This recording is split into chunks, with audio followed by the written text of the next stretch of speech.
Merci de rester à notre compagnie pour la seconde partie de New World Forum. Seconde partie politique, nous allons reparler du Togo et du contexte politique, les conditions d'un accord politique durable. Avec deux invités, je vous les présente tout de suite. Le professeur Charles Kondi-Agba est avec nous. Professeur, bonjour. Bonjour Gilles. C'est un honneur de vous avoir. C'est toujours un plaisir de venir ici chez vous. Oui, votre curriculum vitae est très long en politique. Plusieurs fois ministre, même Premier ministre. Oh non. Je n'ai pas eu cette chance. Donc presque alors. Non. Non, c'est juste pour rire. Non, si c'est pour rire, oui, d'accord. Ouais. Donc vous avez même eu à écrire un ouvrage sur la politique au Togo. J'en ai écrit trois, notamment en réalité, ministre d'Eyadema. Ministre avec Eyadema. Ministre avec Eyadema. Oui, le terme avec est très important. Pourquoi? Quelle est la particularité d'être ministre avec Eyadema? C'est différent d'être ministre avec Faure? Non. Moi, c'est 4 ans après le décès du président Eyadema, j'ai voulu remonter un peu le temps. Je suis d'ailleurs remonté jusqu'à 56, les tout premiers ministres qu'on a eu dans ce pays qui étaient les ministres de Gruniski. Mais quand vous dites ministre avec Eyadema, c'est nettement plus honorable pour les deux d'ailleurs que ministre sous Eyadema ou les ministres d'Eyadema. En réalité, nous avons avec lui fait un bout de chemin pour gouverner ce pays, c'est tout.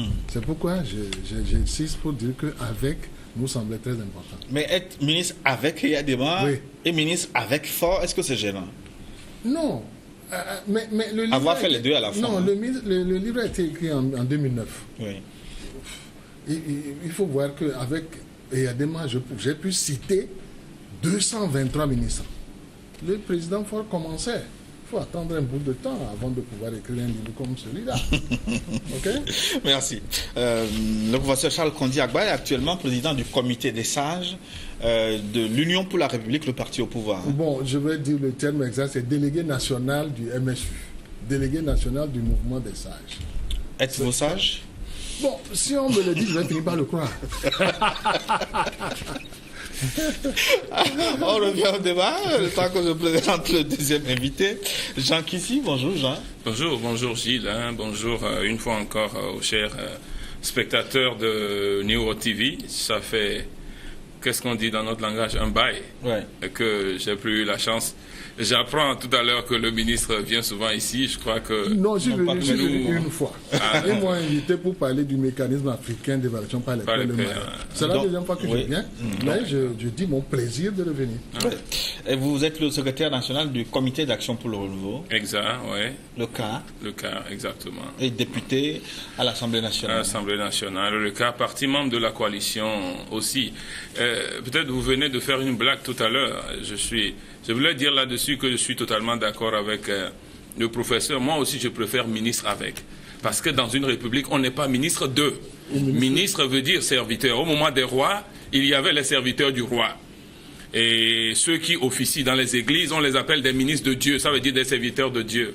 Mais dans une république, on est au service du peuple. Donc, ce sont des ministres du peuple. Mais ministre avec un gouvernement, je préfère ce terme-là. Voilà la façon dont les choses se passent souvent. Il n'y a pas une forme de servitude, quand même, au fond du système. Oui, mais c'est ça qu'il faut éviter. C'est pour ça que la République est importante. Voilà. Non, c'est la définition même du terme ministérium. Nous ne l'avons pas inventé. Si le français vient la définition est différente de la pratique. Non, ministérium, c'est serviteur. Vous êtes au service. On vous appelle au gouvernement pour être au service de la nation. Oui, mais il y a ce qu'on dit dans les livres comme définition, mais en réalité, est-ce que vous n'avez pas l'impression que vous avez été ministre d'Eyadema? Non. Moi, j'ai été ministre avec Eyadema pendant 6 ans. Je n'ai jamais eu ce sentiment de servitude. On est venu me chercher, j'étais professeur. Oui, mais j'ai vu des ministres se plier en 4 devant le président de la République. On dit ça, mais vous avez vu ça? Vous l'avez... Non, je ne pense pas. Mais de toute façon, celui qui se plie en 4, peut-être qu'il n'a pas sa place là-bas. Exactement. C'est ce que je pense. Exactement. Avant de revenir à notre sujet, je voudrais que vous réagissiez un peu par rapport à la première partie de ce débat. On a parlé de la jeunesse, de son implication dans le développement. Et les jeunes semblent vous faire un reproche, vous les politiques.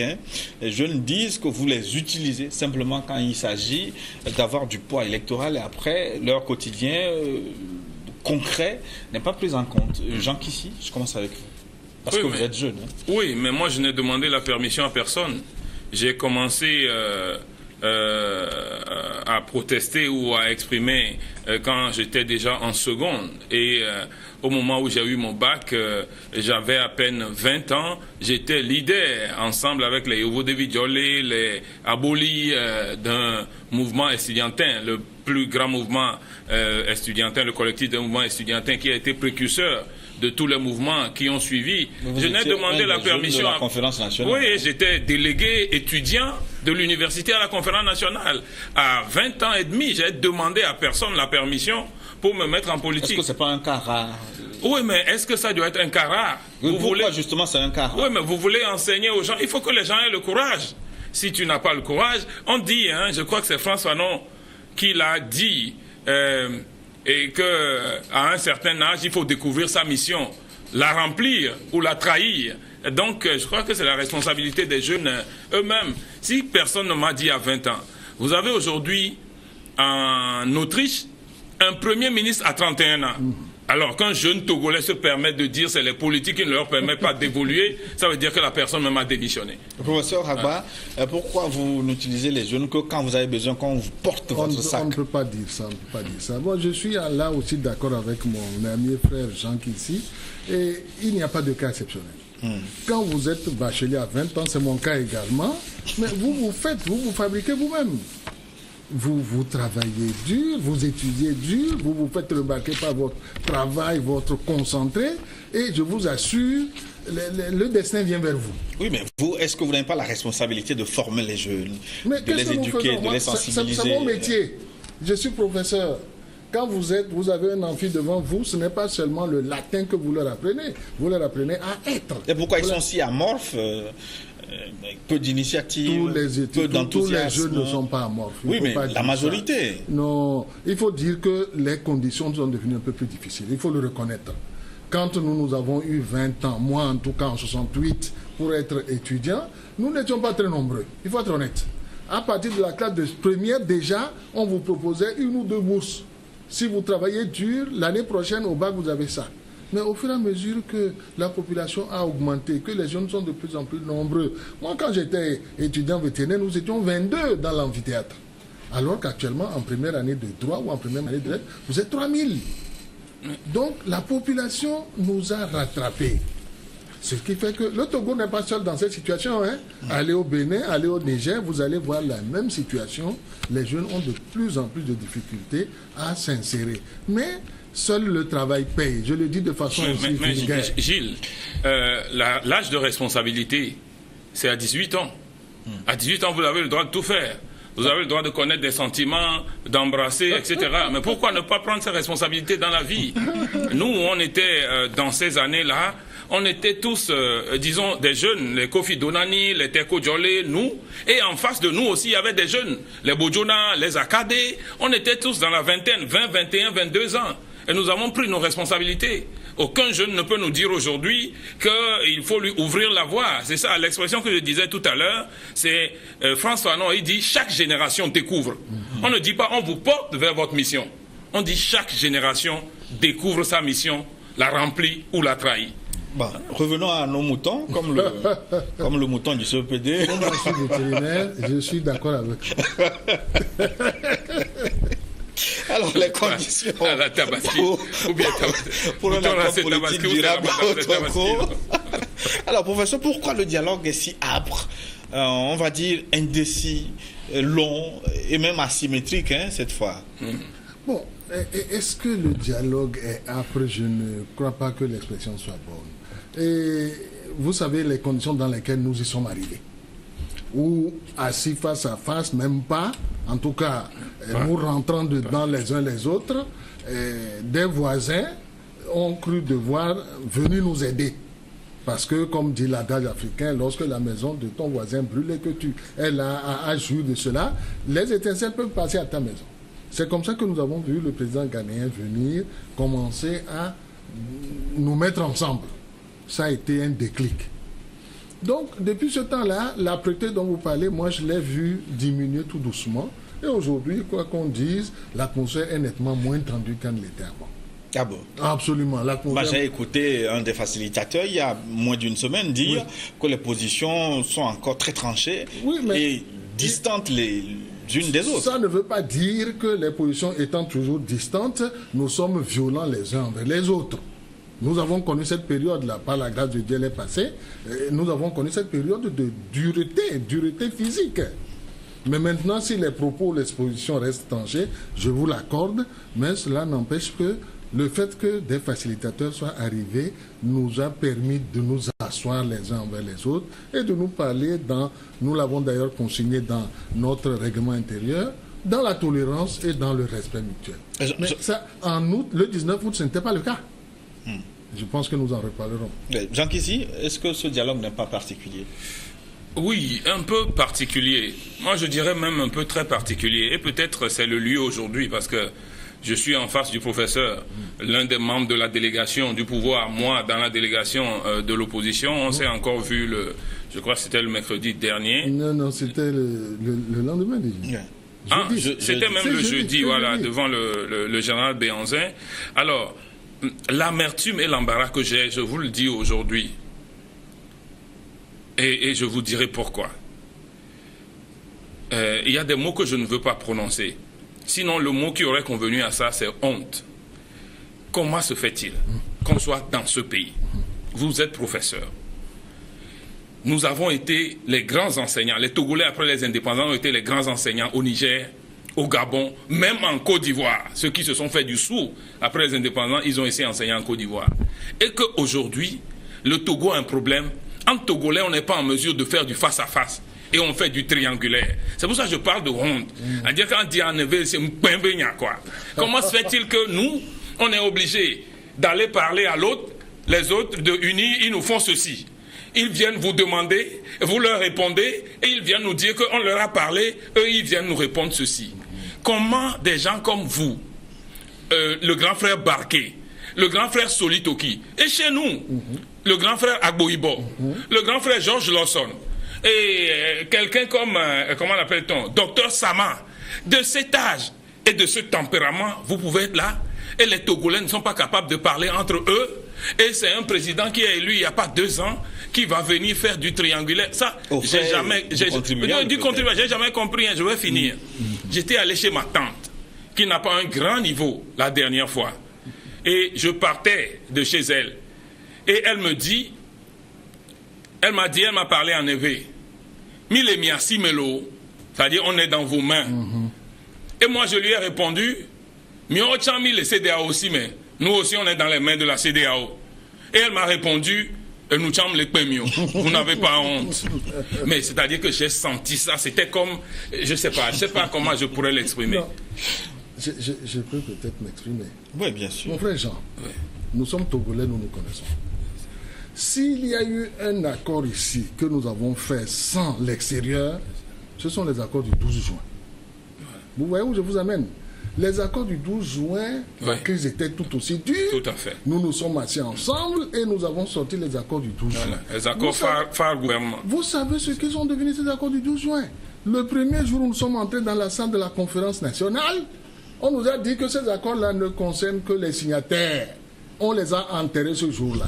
C'est ce sont ceux-là que je connais qui ont été faits. Par la suite, tous les dialogues que nous avons faits ici ont eu besoin d'un facilitateur. Écoutez, nous avons été jusqu'à Colmar. Nous avons fait les accords pour l'accord 4 de Lomé. Nous avons eu besoin de 4 facilitateurs. L'un de l'Union européenne, l'un de la France, l'autre de l'Allemagne. Et Moussa Fagna, c'était le représentant de la francophonie. Pourquoi c'est ainsi, justement? C'est la question. Pourquoi on ne peut pas aller à des négociations directes? Je vais vous répondre. Oui.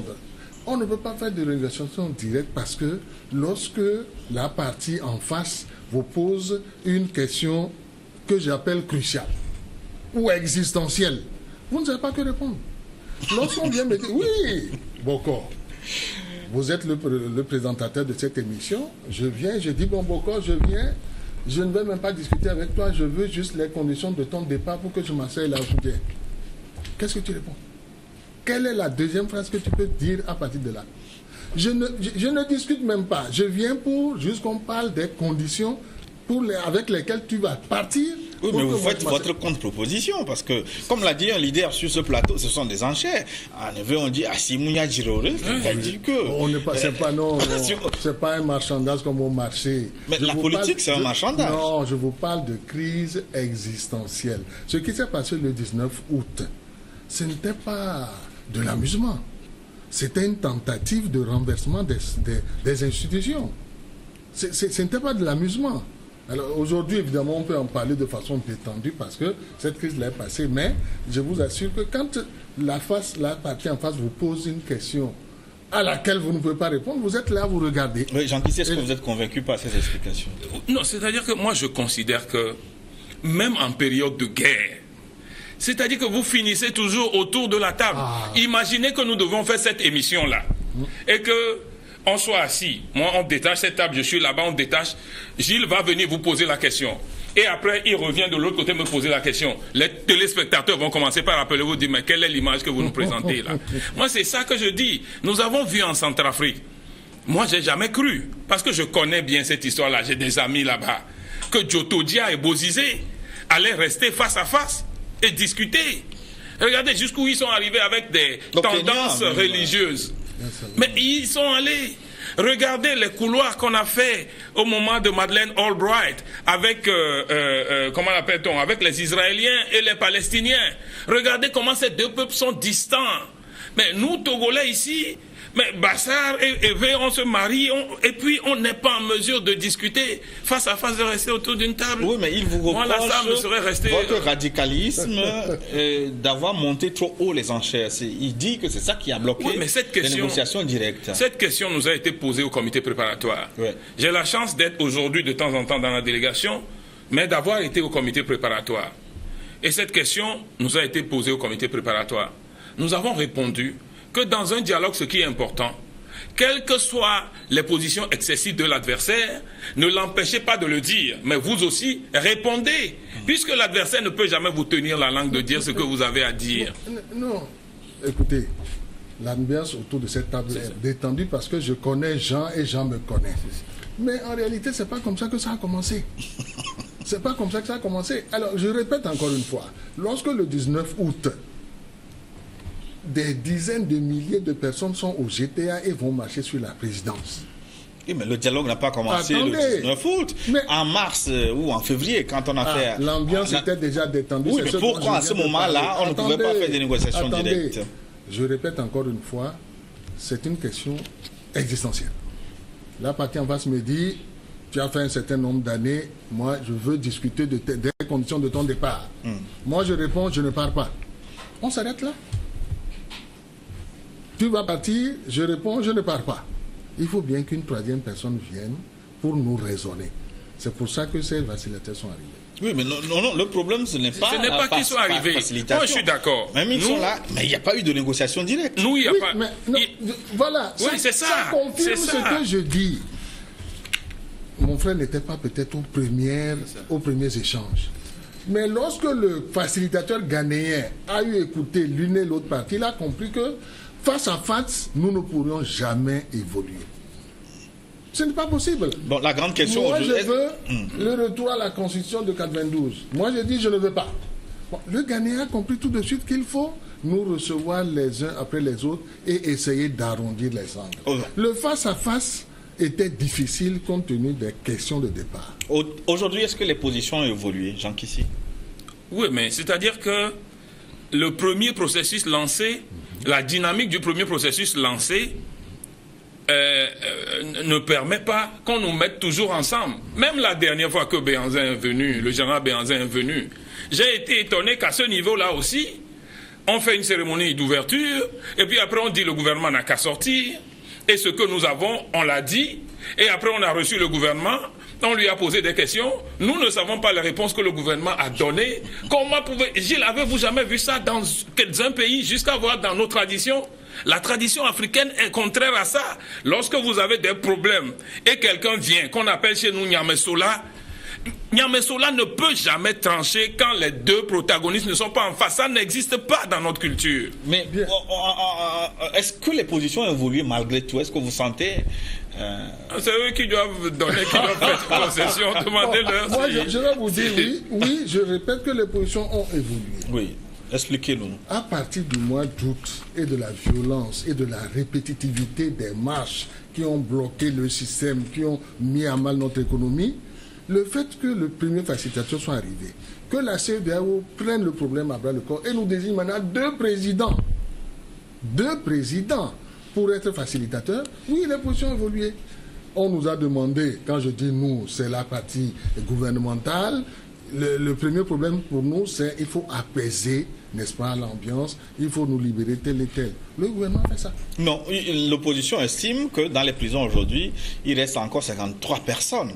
Gilles Bokor, les chiffres ne seront jamais les mêmes. Et je dois dire, pour ma défense, que je ne maîtrise pas autant ces questions que le ministre de la Justice. Mais chaque fois que nous nous sommes retrouvés avec, d'abord, il arrive que nous soyons face à face. L'opposition sort un certain nombre de listes. Mais le ministre de la Justice dit non, celui-ci, ceux-là, on a même demandé qu'il fasse une commission, l'opposition et le ministère de la Justice, pour vraiment se mettre d'accord sur les chiffres.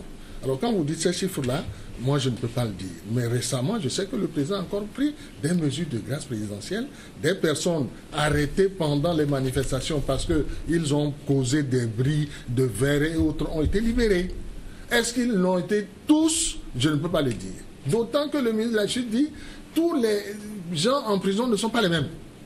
Il y a certains dont je peux dire que les fautes sont vénielles.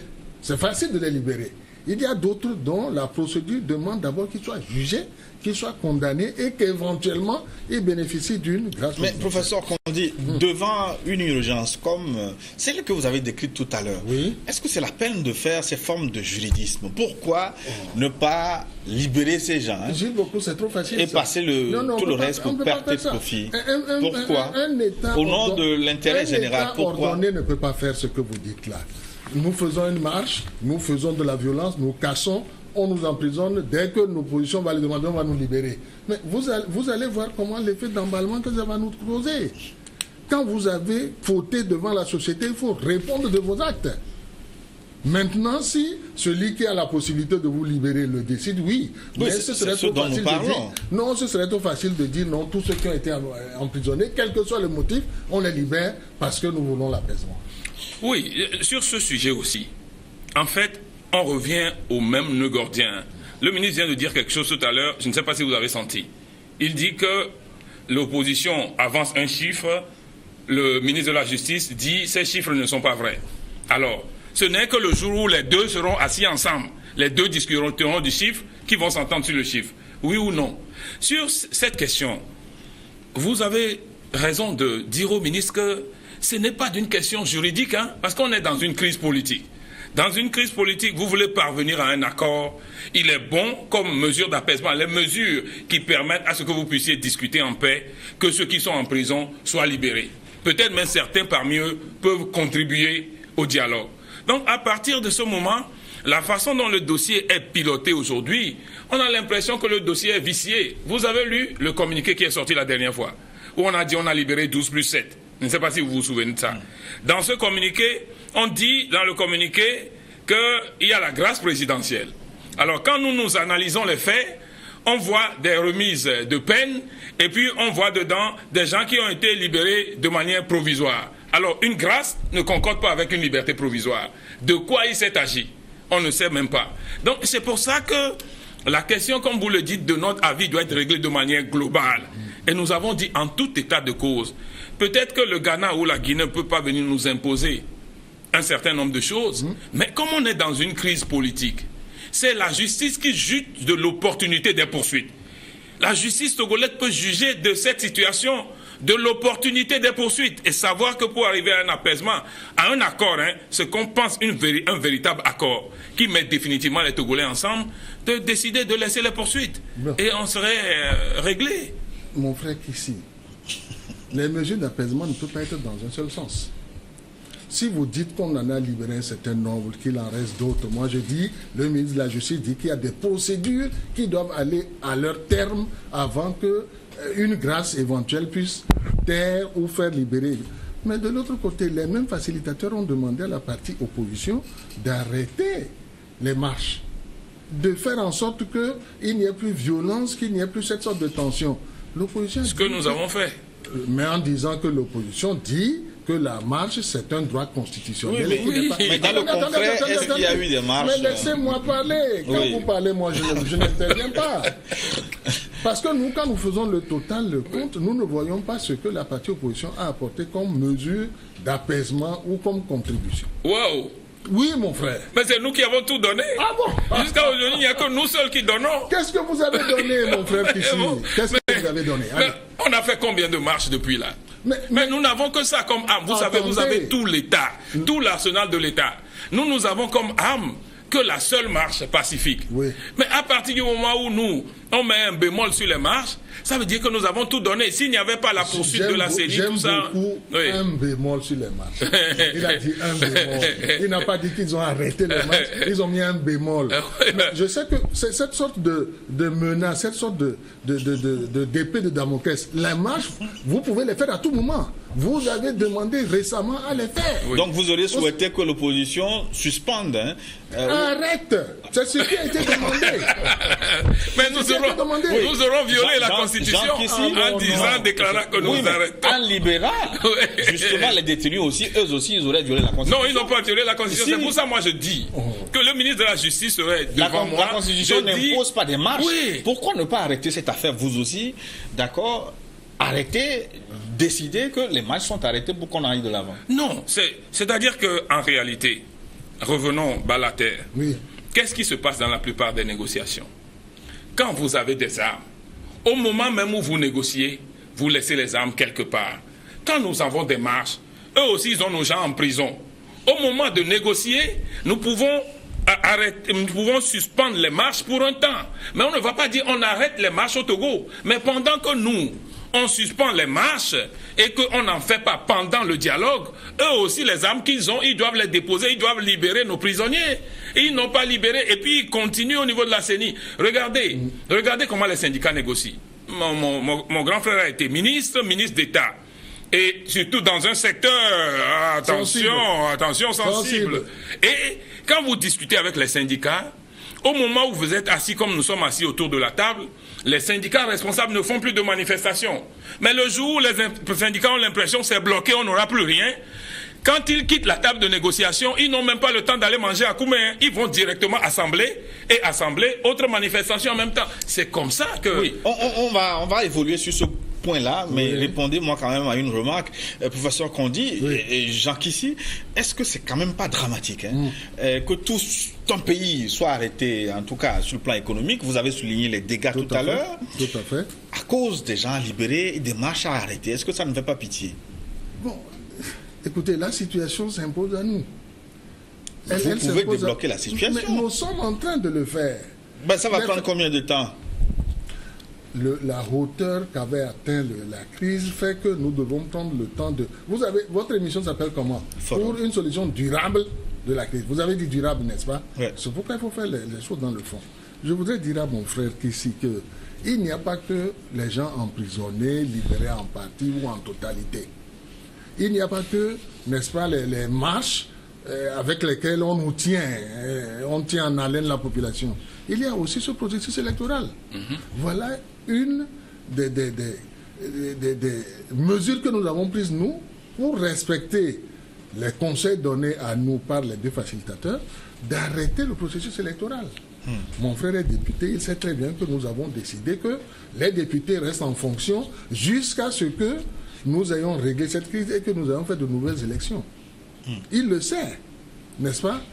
Voilà encore une mesure que le gouvernement a donnée. En tout cas, arrêter le processus électoral. En tout cas, tous les points. Le fond du dossier n'est même pas encore attaqué. Oui, tout à fait. Tout à fait. La dernière fois, nous avons suivi, lorsqu'on a fait le dernier point avec le général Béhanzin et ses pairs ne s'en aillent, ils nous ont dit La première chose, c'est les mesures d'apaisement contenues dans le dernier communiqué des facilitateurs de la CEDEAO. Et puis, on aborde en seconde phase, quand les cœurs seront apaisés, on aborde en seconde phase le fond du dossier. Oui, aujourd'hui, dans le fond du dossier, qu'est-ce qui vous reste? Qu'est-ce que vous continuez par réclamer? Oui. En fait, dans le fond du dossier, il y a un élément essentiel et des éléments. Parlons de l'élément essentiel. Voilà, l'élément essentiel du Togo, qui est la source de la crise depuis un certain nombre d'années, depuis 2002, c'est en aucun cas, nul ne peut faire plus de 2 mandats. Voilà l'élément essentiel. Ouais. Ça veut dire que les Togolais, vous savez, je donne souvent cet exemple-là. Quand vous allez à, comment l'appelle-t-on, à Klikame, dans le Vaud, et ils ont une pierre sacrée là-bas dans la forêt. Le jour où vous allez toucher à ce vaudou chez eux, vous allez voir des armes et les trucs vont sortir. Tu te demanderas, toi, en tant que chrétien, c'est à cause de ça seulement? Mais c'est ce qui est sacré pour eux. Ce qui est sacré pour nous et pour lequel nous avons lutté, nous avons donné notre vie, c'est que, en aucun cas, nul ne puisse rester au pouvoir plus de 10 ans au Togo. 90, 91, 92, c'est le sacrement que les Togolais ont fait. À partir du moment où ce sacrement est profané, et que ce n'est pas ramené à l'endroit, le problème demeure. C'est pour ça quand tu disais tout à l'heure, Gilles, qu'à cause de libération des prisonniers et de suspension des marches, tout le pays est bloqué. Je dis, mais c'est de l'euphémisme. C'est ramener le problème vraiment à un niveau... Non, le problème est plus profond que ça. Je voudrais m'exprimer sur ce point précis. Oui. Et j'utilise l'expression que mon frère Kissi vient de donner. Il a dit 2002. 2002 est vraiment la racine de tout ce que nous traitons. Qu'est-ce qui s'est passé en 2002? On doit remonter d'ailleurs 3 ans. En 1999, je suis devenu ministre dans ce pays et je sais ce qui s'est passé. Les élections avaient été faites en mars 1999. L'opposition de l'époque avait protesté pour dire que non, ils n'ont pas participé. Et le président Yadema avait dit, bon écoutez, nous allons faire des élections anticipées. Il faudrait attendre 3 ans pour aller à ces élections anticipées pour corriger celles de 1999. Mais en 2002, malgré tout ce que l'opposition a demandé et obtenu, la même opposition a boycotté les élections de 2002. C'est la maladie que nous soignons aujourd'hui. En 2002, lorsque le RPT s'est trouvé en position, comme le dit la Constitution, de modifier la Constitution a été modifiée et ce, en aucun cas, n'existe plus pour nous. En aucun cas n'existe plus pour nous. Dans la Constitution que nous utilisons aujourd'hui, il n'y a plus dans aucun cas. Avec des députés du CAR, nous l'avons modifiée en 2007. Donc, cette nouvelle constitution, c'est celle qui nous régit jusqu'à présent. Ça n'existe plus. En aucun cas n'existe plus. Maintenant, des gens peuvent souhaiter qu'elle revienne, mais il faudra qu'on fasse, si c'est un consensus qu'on doit faire, oui, ou si c'est... Justement, c'est le souhait. Ils l'ont dit clairement pendant plusieurs mois. Vous, qu'est-ce que vous dites à propos de ce bout de phrase, en aucun cas? Nous disons que dans la Constitution qui nous régit actuellement, en aucun cas n'existe plus. Oui, d'autres cherchent à le ramener. Qu'en dites-vous? Comment ils vont le faire? Comment ils vont le faire? Comment ils vont le faire? La question ne se pose pas en termes de comment. Ouais. Si, le comment est très important. Vous allez l'imposer comment? Par quelle opération vous allez faire revenir cela? Pour faire disparaître en aucun cas, on a été à des élections et une Assemblée nationale s'est prononcée pour dire voici les modifications que nous apportons à la loi fondamentale. Maintenant, non, la question que je pose, vous, qu'en pensez-vous? En aucun cas, quel est votre avis sur le sujet? Nous ne sommes pas les seuls dans ce monde où un président ou une chancelière fait 1, 2, 3, 4 mandats. Ça veut dire que vous n'êtes pas... vous ne partagez pas, vous ne souscrivez pas pour cette affaire en aucun cas. Mais bien sûr, c'est ce que j'ai dit. Donc vous n'êtes pas pour la limitation des mandats, hein? Non. Maintenant que la négociation nous permette d'y revenir, oui, on va le faire. Nous sommes d'accord déjà. Mais qu'on ne nous dise pas que c'est en aucun cas qui est le nœud du problème, que nous devons l'accepter.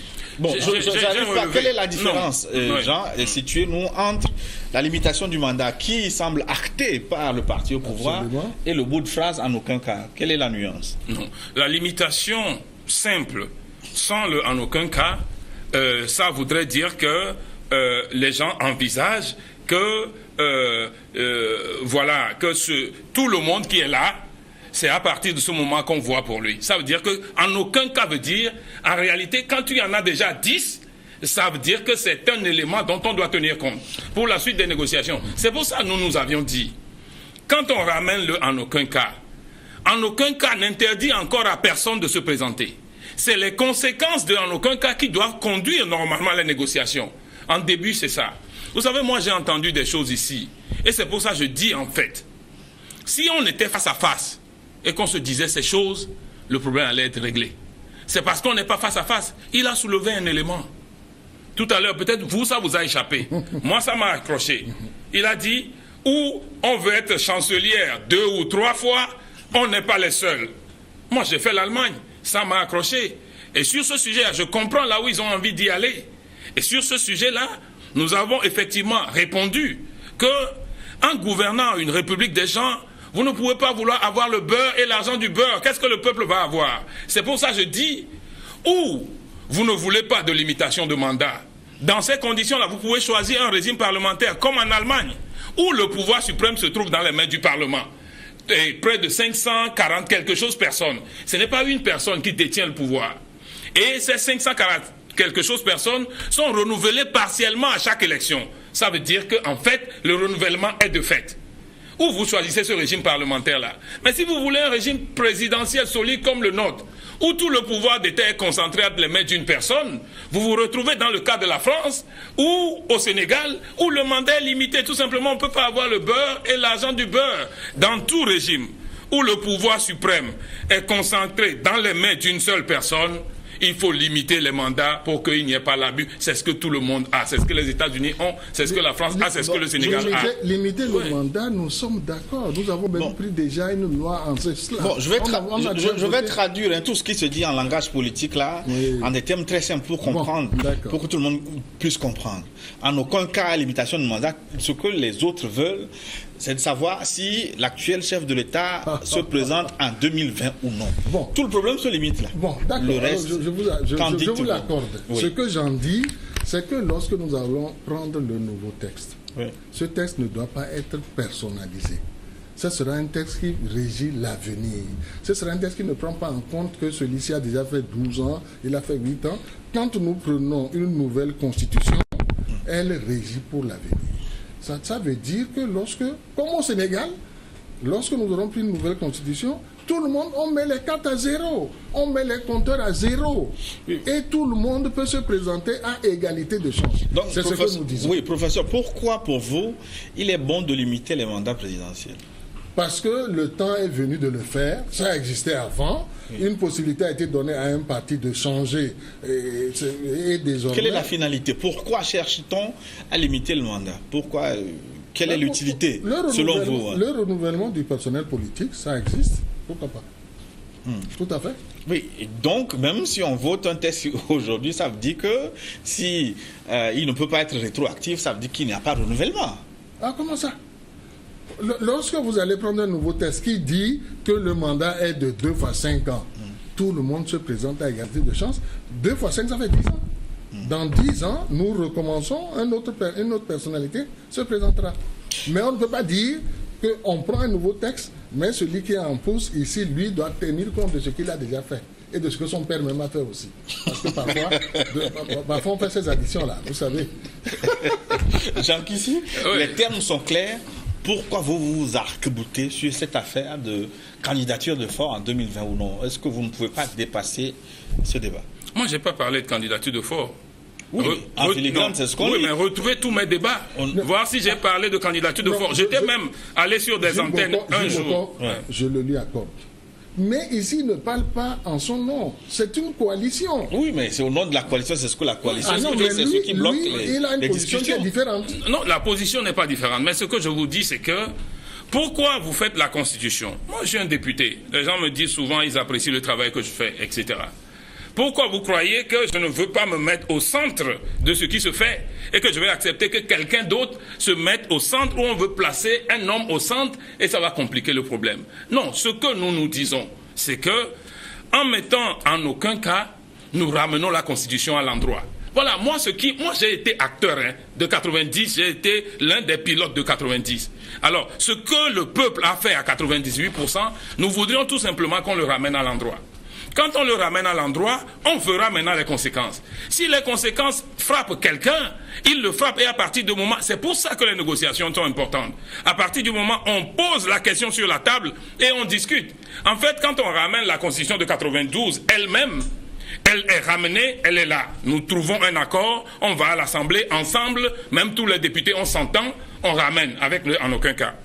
Alors, à partir de ce moment, on voit les implications. Et c'est dans les implications qu'on rentre dans les négociations.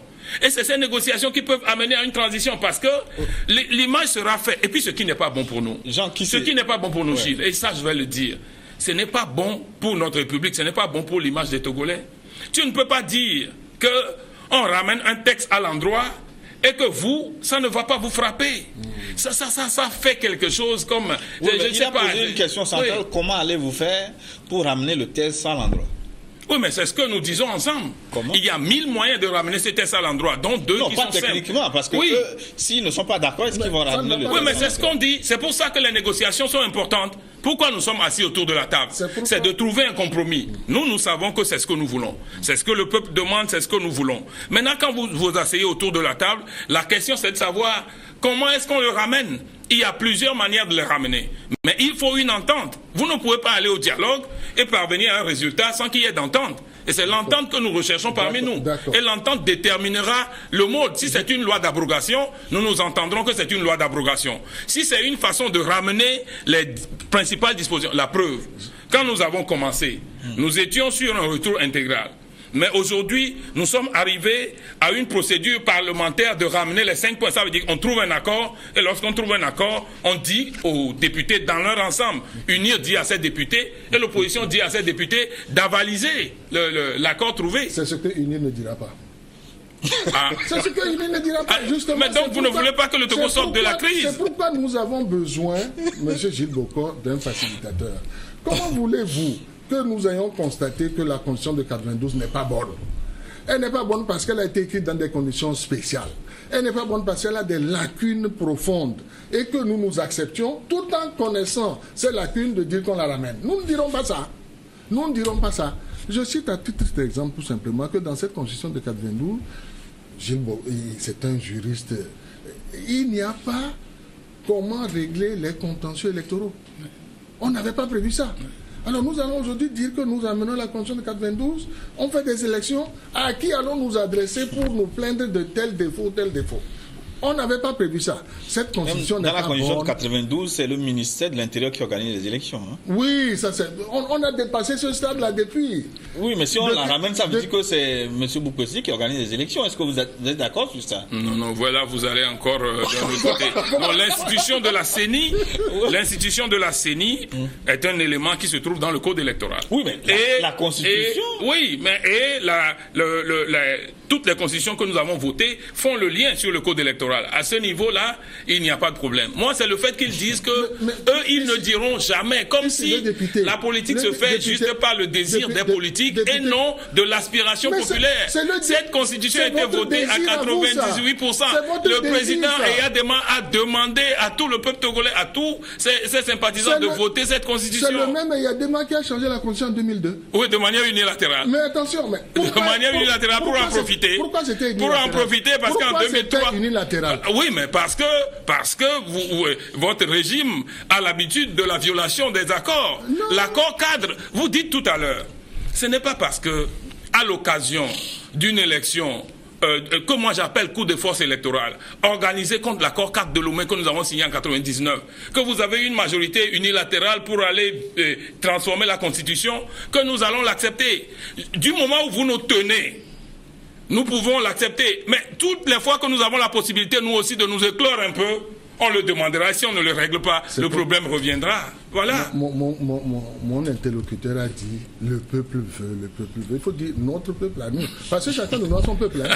C'est vrai, c'est vrai ça? Ah oui. Moi, je ne vois pas les choses comme ça. Non, il ne faut pas dire le peuple veut. Hein, votre peuple à vous, parce que vous avez vos partisans, peut vous vouloir ce que vous dites là. Mais unir à son peuple.